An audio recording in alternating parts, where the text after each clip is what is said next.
जो श्रीलंका में हुआ, जो बांग्लादेश में हुआ, जो नेपाल में होने वाला है और पाकिस्तान में जो होता आया है, अराजकता, मारकाट, अल्पसंख्यक महिलाओं से दुष्कर्म, कट्टरपंथियों का आतंक, चुनी हुई सरकार को हटाना, पीएम आवास या राष्ट्रपति भवन पर हमला और फिर सैन्य शासन। भारत में भी कुछ विदेशी शक्तियां और एंटी मोदी विपक्ष यही कराने की योजना बना रहे हैं, जिस पर आज हम प्रकाश डालेंगे आज के इस एपिसोड में। नमस्ते बंधुओं, मेरा नाम है सौरभ पांडे। शौर्य देसी ग्लोबल टॉक्स पर आपका स्वागत, वंदन और अभिनंदन है।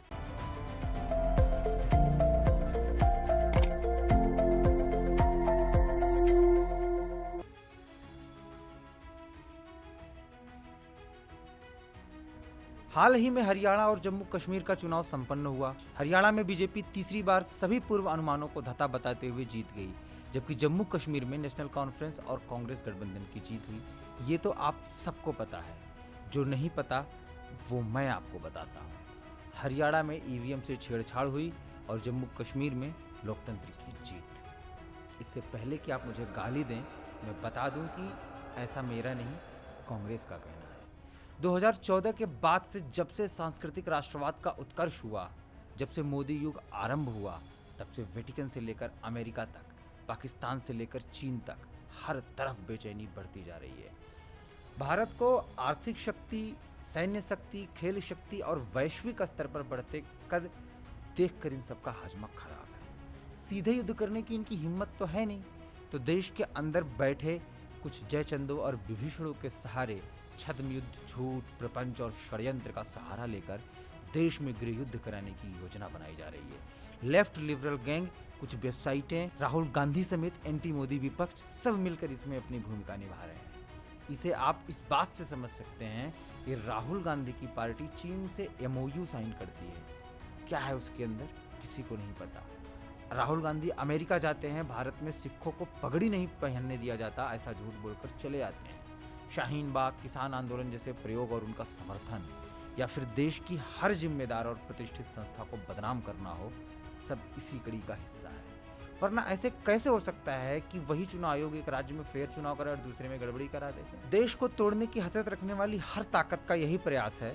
भारत की न्यायिक व्यवस्था, भारत की कानून व्यवस्था, चुनाव आयोग, पुलिस, सुरक्षा बलों, ईडी, सीबीआई, आईबी, रॉ, यहाँ तक कि सेना पर भी सवाल करते रहो। ये ठीक उसी तरह है जैसे किसी झूठ को 100 बार बोलो तो वो सच लगने लगता है। परंतु देश की जनता सच जानती है। वो ये जानती है कि ये संस्थाएं आज से नहीं है, राहुल गांधी के परनाना के जमाने से अस्तित्व में। इनके साथ अगर किसी ने सबसे ज्यादा छेड़छाड़ की है तो वो थी श्रीमती इंदिरा गांधी, जिन्होंने संविधान के आत्मा कहे जाने वाले प्रस्तावना तक को बदल दिया। मोदी ने तो इन व्यवस्थाओं को गांधी नेहरू परिवार के चंगुल से मुक्त कराया है। ये तिलमिलाहट इसीलिए है। ये कांग्रेस के मन का चोर है, उनका डर है कि कहीं मोदी उनकी दुकान न बंद कर दे।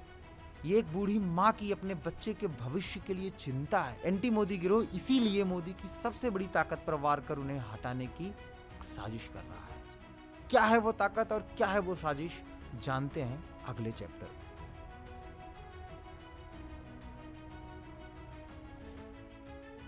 दो 2014 में बीजेपी के उत्कर्ष और महाविजय के नायक रहे नरेंद्र मोदी, और इनकी सबसे बड़ी ताकत रही हिंदुओं का एकजुट होना, उनका स्वाभिमान जगाना। हजारों वर्षों की शारीरिक और मानसिक गुलामी ने हिंदुओं का मनोबल तोड़ दिया था। लुटने, पिटने और पलायन कर जाने को ही हिंदू अपनी नीति मान चुके थे। ऐसे में डॉक्टर हेडगेवार ने बनाया राष्ट्रीय स्वयंसेवक संघ, जिसने जिम्मा उठाया बिखरे और जातियों में टूटे हुए हिंदू को एकजुट कर हिंदुओं के पुनरुत्थान का। भले ही 100 साल लगे, लेकिन अंततः कामयाबी मिली। हिंदू साथ आया, जात पात भूलकर अपने धर्म के लिए इकट्ठा हुआ। परिणाम 2014 से अब तक मोदी युग में पाकिस्तान अब सताता नहीं है, चीन अब डराता नहीं है, 370 हट चुका है, राम मंदिर बन चुका है और बीजेपी का विजय रथ अभी भी दौड़ रहा।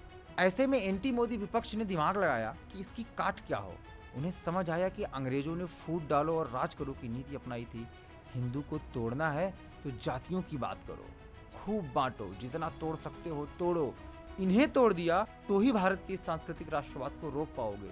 इसी में विदेशी ताकतें एंटी मोदी विपक्ष के साथ मिलकर षड्यंत्र कर रही है। तभी तो जो कांग्रेस जाति जनगणना बंद करवाई थी, वो आज जाति जनगणना की बातें करने लगी। जातियों की बात हरदम हिंदुओं से ही क्यों की जाती है, जबकि भारत में मुसलमानों में भी जातियां होती हैं।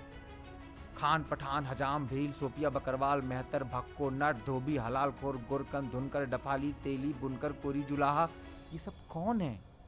ऐसे में एक प्रश्न ये भी उठता है कि जब ये लोग हिंदुओं की जातियों पर बातें करते हैं तो बाकी मुसलमानों की जातियों पर बात क्यों नहीं करते? जवाब एक ही है, बांटना हिंदुओं को है, मुसलमानों को नहीं। क्योंकि एकजुट हिंदू सशक्त भारत का निर्माण करेगा, एकजुट मुसलमान भारत के टुकड़े करेगा। सबसे जरूरी बात, लिख कर, रट कर, बोल कर, जप कर, जैसे भी याद हो याद कर लीजिए और अपना भरम दूर कर लीजिए। जैसे ही बटोगे वैसे ही कटोगे। ये वीडियो आपको कैसा लगा हमें कमेंट करके बताइए। अच्छा लगा हो तो दूसरों से भी शेयर करें, लाइक करें, जिससे हमारा उत्साहवर्धन हो और हम आपकी सेवा में ऐसे और वीडियोस लेकर उपस्थित होते हैं। आज के लिए इतना ही, फिर मिलते हैं एक नए मुद्दे और नए तथ्यों के साथ। तब तक के लिए नमस्कार।